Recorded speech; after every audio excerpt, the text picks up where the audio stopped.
우리 옆에 있는 저와 앞뒤로 한번 사랑하고 축복합니다. 함께 인사하겠습니다. 사랑하고 축복합니다. 사랑하고 축복합니다. 하지만 잘 지내셨나요? 네. 어제 그 결혼식에 다녀왔어요. 우리 함께 신앙생활했던 혜지자매 결혼식이 있어서 우리 희애도 왔었고 윤재도 왔었고 결혼식에 갔는데 한 가지 재미있었던 게 뭐였냐면은 이렇게 세 가지의 언어로 예배를 드리는 거였어요. 한국어와 영어와 또 일본어로. 왜냐면은 그 혜지자매가 결혼하는 그 남편의 그 아빠가 일본인 목사님이시고 또 그 엄마는 한국분이시고 그러니까는 한국어와 일본어와 영어 세 가지 언어로 이렇게 예배를 드리는데 가장 인상 깊었던 장면은 찬양 시간이었던 것 같아요. 풀밴드로 해서 한 두 곡 정도를 이렇게 영어와 일본어로 또 이렇게 찬양을 하는데 그 언어와 상관없이 그것이 한국말이든 일본어이든 영어이든 그 찬양이라는 것 자체가 우리에게 주어지는 그런 감동들이 있더라고요. 그래서 일본어는 따라 부를 수 없지만 그런 그 자체로 마음이 굉장히 기뻤던 시간이었습니다. 그래서 결혼식을 준비할 때 여러 가지 방법들이 있겠지만 찬양하는 시간이 함께 있다는 것 자체가 굉장히 감사했던 일이었습니다. 근데 이런 언어를 뛰어넘어서 감사하는 것과 별개로 사실 우리나라가 요즘 일본이랑 관계가 안 좋죠. 네. 그래서 우리가 항상 이렇게 지훈 자매가 이제 유니클로에서 일하고 있으니까는 맨날 언제 나오냐, 너 언제까지 유니클로에서 일할래? 우리가 막 이렇게 농담처럼 이야기를 하지만 일본이랑 관계가 사실 좋지가 않잖아요. 역사적인 것도 있고 또 오늘날 현재의 문제도 있고 어떻게 보면 호주 땅에서 살아가는 사람들에게 있어서는 한국에서 일어나고 있는 일본 제품을 불매하는 구매하지 않는 이런 운동들이 크게 와닿지 않을 수도 있지만 그러나 또 마음 불편하게 여겨지는 것도 때로는 사실입니다. 그런 관점에서 사실 오늘 라합의 이야기를 보면은 사실 그냥 믿음의 이야기로 들리는 것이 아니라 정말 우리가 본받아야 할 이야기를 듣는 것이 아니라 우리의 마음을 불편하게 하는 내용들이 상당히 많이 있다는 거예요. 왜 그러냐면 라합은 지금 어떤 행동을 하고 있어요? 우리가 1절에서 14절까지 읽었던 말씀을 그냥 우리가 아무 생각 없이 읽으면 라합이 그냥 이스라엘의 그 사람들을 숨겨줬구나. 그 대가로 나중에 여리고성이 무너질 때 이들은 살았구나 생각할 수 있지만 우리가 가지고 있는 인간적인 시각으로 이 사건을 보면 라합의 행동은 뭐예요? 나라를 팔아먹은 행위거든요. 정탐꾼을 숨겨줘. 지금 내가 살고 있는 나라를 무너뜨리기 위해 온 스파이를 숨겨주는 행위라는 거예요. 과연 우리가 이것을 저와 여러분들이 본받아야 할 믿음의 행동이라 할 수 있을까요? 그러니까 앞서 우리가 일본과 관계가 안 좋다고 이야기했는데 우리가 일본의 앞잡이가 되어서 저와 여러분들이 독도가 여기 있습니다. 무엇이 여기 있습니다. 우리가 그런 안내하는 역할을 하고 스파이하는 행동을 한다면 과연 사람들이 우리를 보고 뭐라고 말하겠어요? 비난하겠죠. 비판하겠죠. 마찬가지로 사실 인간적인 시각으로 이 여호수아 2장의 라합의 이야기를 보게 되면은 마음 불편하게 느껴지는 것이 사실이란 것이죠. 근데 성경은 참 이상하죠. 라합의 행위가 사실 별로 좋지 않아 보이는데 불구하고 라합의 이름을 엄청나게 높이고 있다는 거예요. 마태복음 1장에 보게 되면은 예수님의 족보가 나옵니다. 아브라함이 누구를 낳고 누가 누구를 낳고 누가 누구를 낳고 그러면서 이 라합이라는 여인이 누구와 결혼하냐면 살몬이라는 사람하고 결혼해요. 이 살몬이 이 정탐꾼 스파이 중에 한 명이었어요. 이 살몬이라는 사람과 라합이 결혼해서 낳은 아들이 누구냐? 보아스라는 사람이에요. 보아스 이름 들어봤나요? 누군지 알겠어요? 보아스. 우리가 구약 성경에 읽다 보면 룻기라고 나오잖아요. 그 룻기의 남편이 보아스입니다. 그리고 그 보아스가 누구를 낳고 또 누구를 낳고 또 누구를 낳은 게 누구냐? 다윗 왕이에요. 즉 라합은 누구냐면은 다윗 왕의 고조 할머니이고 그러니까 위로 5번째 올라가는 할머니이고 동시에 그 라합의 밑으로 누가 와요? 예수님이 오신다고요. 어떻게 보면은 한국에서 요즘 계속 문제되는 게 어떤 거예요? 친일파. 너희의 조상이, 너희의 할아버지가 누가 일본에 협력했던 사람이지. 그걸 굉장히 부끄럽게 만들고 재판을 하고 힘들게 하는 것들을 보잖아요. 마찬가지로 나의 조상에, 나의 선대에, 나의 누구에 라합과 같은 사람이 있었다라고 말하면 인간적인 시각에서는 굉장히 부끄러운 일이 되어야 마땅한데 성경은 그 이름을 예수님의 조상으로 다윗의 고조 할머니로 그 이름을 집어넣고 있다는 거예요. 여기서 그치지 않습니다. 히브리서 11장에 보게 되면은 믿음의 사람들의 목록을 리스트를 쭉 이야기하고 있어요. 아브라함은 어떤 믿음을 가졌고 노아는 어떤 믿음을 가졌고 이삭은 어떠했고 야곱은 어떠했고 솔로몬은 어떠했고 막 이름을 넣으면서 누가 있어요? 라합이 있어요. 라합이. 믿음의 사람들 목록 중에 몇십 명을 이야기하는데 아주 많은 사람도 아니고 몇십 명을 이야기하는데 그 중에 라합의 이름이 믿음의 사람 리스트에 있다고요. 우리가 보기에는 참 나쁜 행동인데 우리가 보기에는 이거는 친일파나 다름없는 건데 라합을 지금 믿음의 사람으로 기록하고 있습니다. 자, 즉 결과를 가지고 다시금 살펴보면 무엇을 알 수 있냐면은 사람들이 보는 평가하는 방식과 하나님이 보고 하나님이 평가하는 방식이 다르다는 거예요. 같지 않다는 거예요. 우리가 보기에는 이것은 잘못된 행동인데 하나님이 보시기에는 그것을 칭찬하는 행동일 수 있다는 거예요. 참으로 이상한 일이죠. 그러면 하나님이 보시는 기준이 무엇이냐는 거예요. 하나님이 무엇을 보시냐는 거예요. 자, 그렇다면 우리가 라합의 입장으로 좀 한번 들어가 봅시다. 라합이 어떤 사람이라고 지금 본문이 이야기하고 있죠? 제일 처음에 1절에 보게 되면은 라합이라 하는 기생의 집에 들어가. 자, 라합은 어떤 사람이에요? 기생이에요. 기생. 어떻게 보면 기생이라는 이걸 직업이라 말할 수 있을지 모르겠어요. 이 기생이라고 하는 이 신분과 위치는 아마 이 여리고성에서 가장 밑바닥에 있는 사람일 것입니다. 그리고 우리가 읽지 않았지만 그 뒤에 구절에 보게 되면은 라합의 집이 어디에 있었냐면은 성벽 꼭대기에 있었대요. 성의 중심부에 있는 것이 아니라 이 여리고 성의 성벽의 집이 있어요. 성벽에. 자, 그 말은 무엇이냐면은 왕은 어디에 있겠어요? 여리고의 왕은 이 여리고 성의 가운데 중심에 있을 것입니다. 그리고 왕을 중심으로 이제 신분이 높은 사람들, 돈 있는 사람들, 힘 있는 사람들, 그리고 그 외곽으로 점점 가난한 사람들, 없는 사람들, 그리고 성벽에 있는 사람들은 어떤 사람들이에요? 여리고에서 가장 가난하고 가장 힘이 없고 가장 무시당하는 사람이라는 거예요.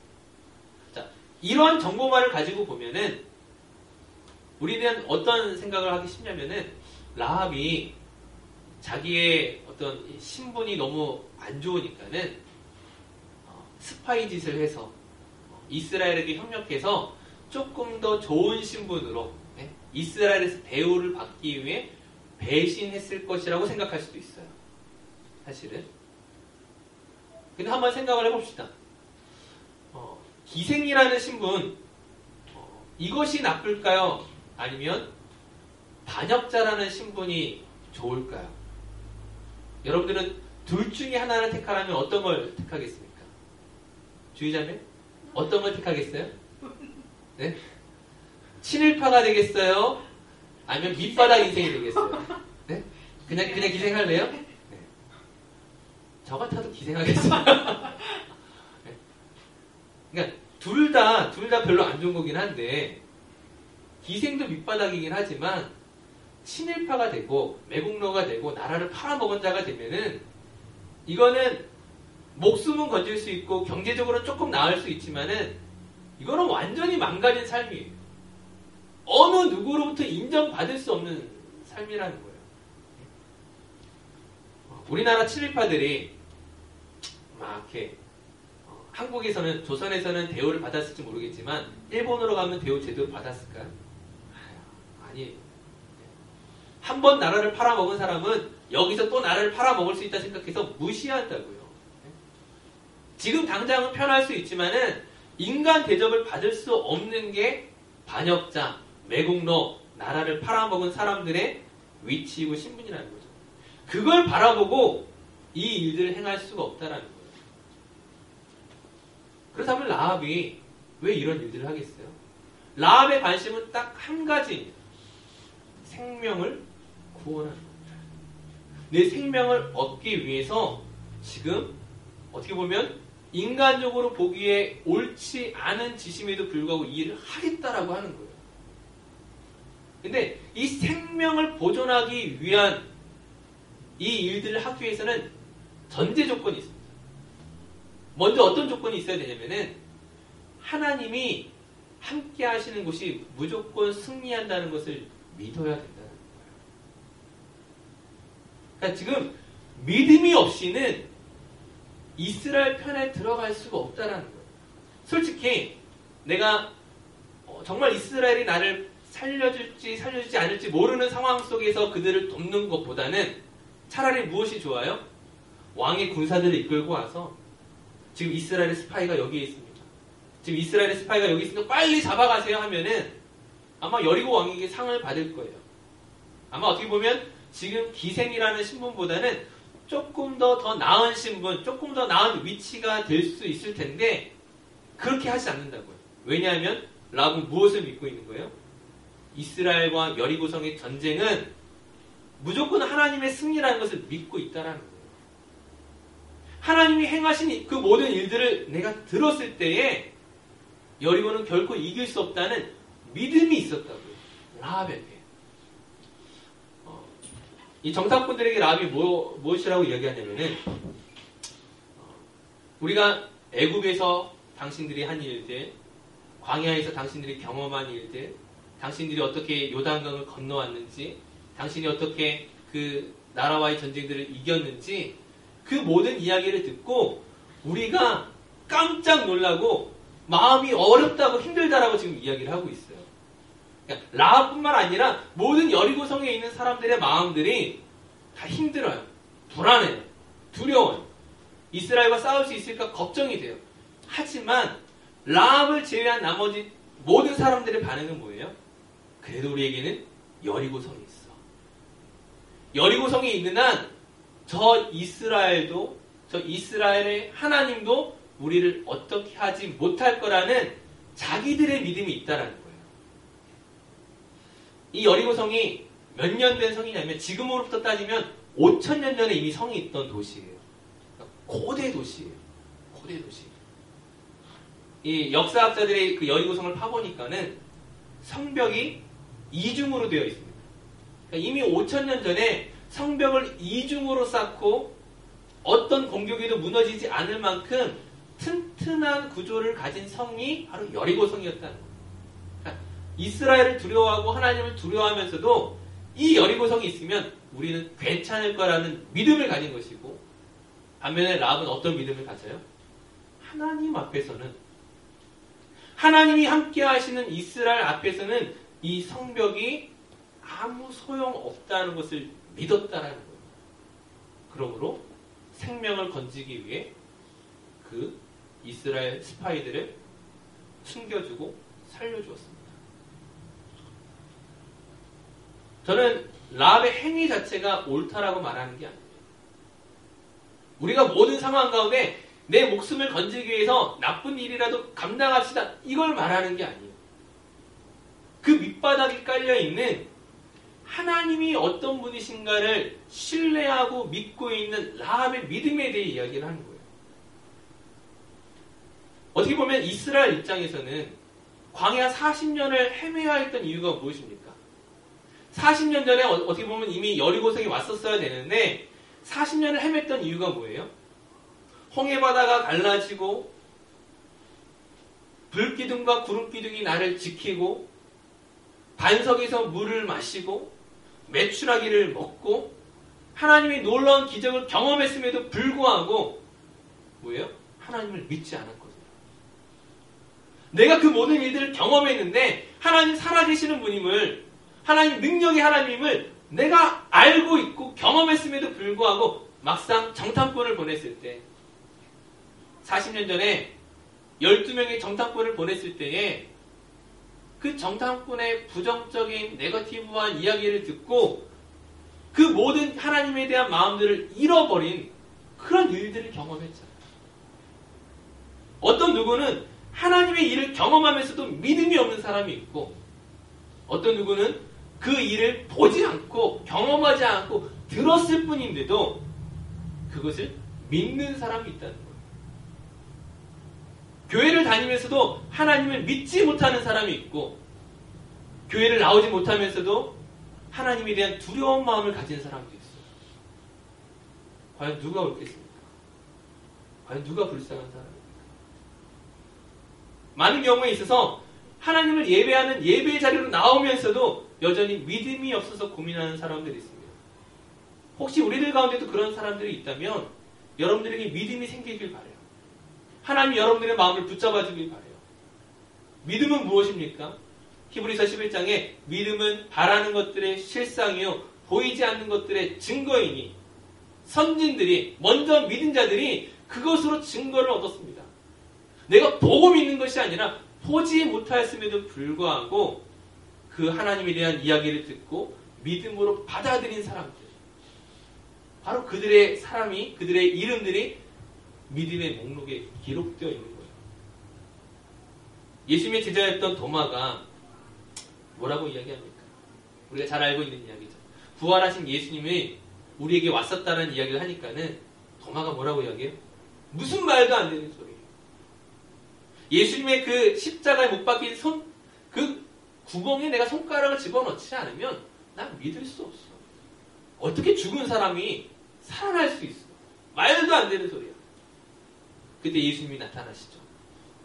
너는 나를 보고 믿느냐? 한번 그럼 집어넣어. 하지만 보지 않고 믿는 자들은 복되도다. 그제서야 도마가 나의 주, 나의 하나님이요, 무릎을 꿇었죠. 우리가 신앙생활을 하면서도 항상 믿음에 대한 고민들이 있습니다.